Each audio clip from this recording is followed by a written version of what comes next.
Hi மக்களே, எல்லாத்துக்கும் வணக்கம். நான் தான் உனிகல்சன். நம்ம வீடியோ போட்டு ரொம்ப நாள் ஆகிட்டு கொஞ்சம் உடல்நிலை சரியில்லாத காரணத்தினால நம்மளால் கண்டினியூவாக வீடியோ போட முடியல. ரொம்ப நாள் கழித்து மறுபடியும் உங்களை சந்திக்கிறதுல ரொம்ப மகிழ்ச்சி தான். நம்ம இன்றைக்கி எங்கே வந்திருக்கோம் அப்படின்னா, நாகர்கோவிலில் இருக்கக்கூடிய இந்து காலேஜ் பக்கத்தில் ஒரு பெரிய கிரவுண்ட் இருக்குது, எல்லாத்துக்கும் தெரிஞ்சே தான்.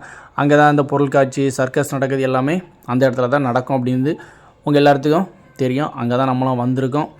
அங்கே வந்து நம்ம டிக்கெட்டை கவுண்டரில் எடுத்துகிட்டு உள்ளே ஒரு அண்ணன்ட்ட கொடுத்தோம்னா அவங்க கிழிச்சிட்டு நம்மகிட்டே டிக்கெட்டை தந்துடுவாங்க. உள்ளே போங்கப்பா அப்படின்ட்டு. டிக்கெட் ரேட்டு ஒரு ஆளுக்கு 80 ரூபா. அதை நீங்கள் தெரிஞ்சுடுங்க. என்னை பொறுத்தவரையில் 80 ரூபாங்கிறது ஒரு பெரிய பட்ஜெட் தான். நிஜமாகவே அவ்வளோ ரூபா கொடுத்து இதை பார்க்கணுமா அப்படின்னா வேண்டாம் தான். ஆனால் நான் இது நாள் வரைக்கும் பார்த்ததே இல்லை. சரி, ஃபஸ்ட் டைம் வீட்டில் இருந்தாலும் போர் அடிச்சிட்ருக்கு, லீவு நாள் தான். சரி, நம்மளும் உள்ளே போய் பார்ப்போம் அப்படிங்கிறதுக்காக நாங்களும் ஃபேமிலியோடு வந்தோம். எனக்கு இதுதான் ஃபஸ்ட் அனுபவம் பொருட்காட்சி. உங்களுக்கு அந்த மாதிரி ஃபஸ்ட் டைம் அப்படின்னா நீங்கள் கீழே கமெண்ட் பண்ணுங்கள். ஓகே, நம்ம உள்ளே வந்தோன்னா அந்த ஈஃபில் டவர் இருந்துச்சு. அப்புறம் தாஜ்மஹால் அது அழகாக ரெடி பண்ணியிருக்காங்க. அது இப்போ வந்து கொஞ்சம் சாயந்தரம் நேரங்கனால கிளியராக தெரில. இனி லைட்டிங்லாம் போட்டு ரொம்ப பக்காவாக இருக்கும். நம்ம ரிட்டன் போய் அதை எடுக்கலான்ட்டு ஒரு பிளான் வச்சுருக்கேன். அப்புறம் உள்ளே அந்த ட்ரக்கு, வண்டி இதெல்லாம் ஓட்டத்துக்கு வந்து 100 ரூபா பே பண்ண வேண்டியது இருக்குது. ஆமாம், ஒரு ரவுண்டு அடித்து அப்படி கூட்டிகிட்டு வருவாங்க, அவ்வளோதான். வேறு நாங்கள் இதில் வந்து எந்த பர்ச்சேஸோ எதுவும் வாங்கி சாப்பிட்டோ எதுவுமே பண்ணலை. டிக்கெட் எடுத்திருக்கோம். இந்த கிறிஸ்குட்டி வந்து ஒரு ரவுண்டு போயிருக்கான், அவ்வளோதான் நம்மளுடைய இதில் உள்ள செலவு. மீதியெல்லாம் நம்ம சுற்றி பார்க்கறதுக்கு போயிருக்கோம். அதனால் நம்ம எல்லாத்தையும் சும்மா சுற்றி பார்த்துட்டு நேரத்தை போய்கிட்டு மைண்ட் ரிலாக்ஸ் பண்ணிவிட்டு வந்துக்கிட்டே இருக்க வேண்டியதான். நம்ம எதையுமே வாங்க போகிறதில்ல.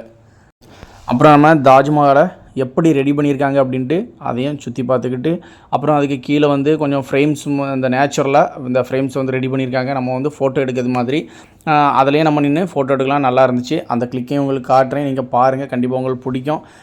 இன்னும் இதில் வந்து ஒரு சிறப்பு என்னென்னா, இந்த தாஜ்மஹால், மும்தாஜ், ஷாஜஹான் இவங்களுடைய வரலாறு என்ன அப்படிங்கிறதையும் அந்த சுவரொட்டியில் அழகாட்டு கொடுத்துருக்காங்க. அதையும் நம்ம போகும்போது படித்து பார்த்து தெரிஞ்சுக்கலாம். அது மட்டும் இல்லாமல் நம்ம இதில் வந்து ஃபோட்டோ எடுக்கிறது மாதிரி கணக்கு பண்ணி அழகாக வந்து இதை வந்து ரெடி பண்ணியிருக்காங்க. அந்த சின்ன பிள்ளை போய் நின்றுச்சுலாம் நீங்கள் பார்த்துருப்பீங்க. நாங்களும் 2-3 ஃபோட்டோ எடுத்தோம். அதை உங்களுக்கு காட்டுறேன், அதை பாருங்கள். நிஜமாகவே நல்லா தான் இருந்துச்சு. ஓகே மக்களே, ஒரு வழியாக நம்ம கட்டத்தை கடந்து 2வது கட்டத்துக்கு வந்தாச்சு. இங்கே தான் நமக்கு தேவையான பொருட்களை பர்ச்சேஸ் பண்ண முடியும். அது மட்டும் இல்லாமல் பாப்கார்ன், பஞ்சு மிட்டாய், ஐஸ்கிரீம், என்னென்ன ஐட்டங்கள் உண்டோ எல்லா ஐட்டமே இந்த செக்ஷனில் தான் இருக்குது. இனி வீட்டுக்கு தேவையான பொருள் வாங்கணுமா, இல்லை லேடிஸ்க்கு ஏதாவது பர்ச்சேஸ் பண்ணணுமா, துணியாக இருக்கலாம், இல்லை மொபைல் பவுச்சாக இருக்கலாம், அது மட்டும் இல்லாமல் கிளிப்பு, ஜடமாட்டி, அது இதுன்னு எல்லா ஐட்டங்களும் இந்த ஏரியாவில் தான் இருக்குது. நம்ம அந்த செக்ஷனுக்கு தான் இப்போ வந்திருக்கோம். அடுத்தது சின்ன பிள்ளைகளுக்கு பிடிக்கிற மாதிரி பால்ஸ் எல்லாம் அரேஞ்ச் பண்ணி, அப்புறம் ஒரு திரை ரெடி பண்ணி அதில் சாங்ஸ் போட்டு, மியூசிக் போட்டு, நிறைய கலர் லைட்லாம் கொடுத்து பிள்ளைகளுக்கு என்ஜாய் பண்ணது மாதிரி ரொம்ப அழகாக பண்ணியிருந்தாவ. அது எனக்கு ரொம்ப பிடிச்சிருந்து. அப்புறம் நான் ஏற்கனவே சொன்னது மாதிரி நம்ம பகலில் தான் தாஜ்மஹாலை பார்த்தோம். இப்போ நைட்டு பார்க்க போகிறோம். லைட்டிங்லாம் கொடுத்து அழகாக இருக்குன்னு சொன்னேன். அதே மாதிரி ரொம்ப சூப்பராக இருந்துச்சு. அங்கேயும் போய் ஃபோட்டோ எடுக்கன்னு தான் நினச்சோம். ஆனால் ஏற்கனவே டைம் ஆகிட்டு, அதனால் நம்ம இந்த வீடியோ மட்டும் எடுத்துகிட்டு அப்படி நம்ம கிளம்ப போகிறோம். நிஜமாகவே அந்த தண்ணி ஸ்ப்ரே பண்ணது, அந்த பூ ரெடி பண்ணியிருக்கிறது, லைட்டிங்கு, டிசைன் எல்லாமே சூப்பராக இருக்குது. நம்மளால் தாஜ்மஹால் போய் தான் ஃபோட்டோ எடுக்க முடியல. அதனால் இங்கே இருக்கக்கூடிய தாஜ்மஹாலை நம்ம ஒரு ஃபோட்டோ எடுத்துக்கிட்டோன்ட்டு நான் அம்சா, தம்பி எல்லோரும் எடுத்துக்கிட்டோம். அதுக்கப்புறம் இந்த ஏரியா ஃபுல்லாகவே கேம்ஸு தான். அதாவது பால் கேம்ஸு, பலூன் கேம்ஸு, அப்புறம் தவளை கேம்ஸு, என்னென்ன கேம் உண்டோ எல்லாமே. அப்புறம் அந்த உருட்டி விட்டு பாலூன் மூலமாட்டி எல்லாத்தையும் தட்டி விடுறது, ஒரு கப்பெல்லாம் நிறைய வச்சுருந்தாவ. அப்படி ஏகப்பட்ட கேம்ஸ் வச்சுருந்தாவ. எல்லா கேம்ஸுக்கும் 50 ரூபா கட்டி நம்ம ப்ளே பண்ணலாம். அடுத்தது ஒரு செக்ஷன் ஃபுல்லாக ஊறுகாய். அந்த என்னென்ன ஊறுகாய் உண்டோ எல்லா வெரைட்டி ஊறுகாயும் அவர்கிட்ட இருக்குது. நீங்கள் டேஸ்ட் பார்த்து வாங்கிக்கலாம். ஆனால் ஏகப்பட்ட உப்பு, அதனால் அதை நாங்கள் வாங்கவே இல்லை. அதிக உப்பு போட்டால் தான் அதுவும் கெட்டு போகாது, அதனால் அவங்க அந்த மாதிரி வச்சுருக்காங்க. அடுத்த இது வந்தோன்னா மாம்பழம் ஃபுல்லாக. இதில் ரொம்ப டேஸ்ட்டாக இருந்தது களப்பாடி மாம்பழம். அந்த பெரிய மாம்பழம் இல்லை, முதல்ல காமிச்ச சின்ன மாம்பழம். கிலோ 120 ரூபா போட்டிருக்கு. நல்ல சரியான டேஸ்ட்டாக இருந்துச்சு களப்பாடி. மற்றபடி மீதி இருக்க சிவப்பு மாம்பழம் எதுவுமே நல்லா இல்லை. அடுத்தது இப்போ நீங்கள் பார்க்குறது எல்லாமே 90 கிட்ஸு. அதாவது நம்மளுடைய பழைய பண்டங்கள், முட்டாய்கள், இன்னும் ஏகப்பட்ட இதை வந்து நம்ம இப்போ எக்ஸாம்பிள் சொன்னால் கல்கோனா, சவுக்கு மிட்டாய்லாம் சொல்லோம்ல, அந்த இதெல்லாம் நம்ம கிடச்சிருக்காது. அதெல்லாம் அங்கே கிடைக்கும் அந்த மாதிரி. ஓகே மக்களே, இப்போ நம்ம 3வது கட்டம் வந்துவிட்டோம். இங்கே தான் வந்து ஃபுல் கேம்ஸும் இருக்குது. சின்ன பிள்ளைகளுக்கு 80 ரூபா, பெரிய ஆளுக்கு 120 ரூபா அந்த மாதிரி இருக்குது. நிஜமாகவே ரேட்டு வந்து ரொம்ப அதிகம். நம்ம இதில் வந்து ப்ளே பண்ணாமல் இருக்கிறதே ரொம்ப ரொம்ப நல்லது.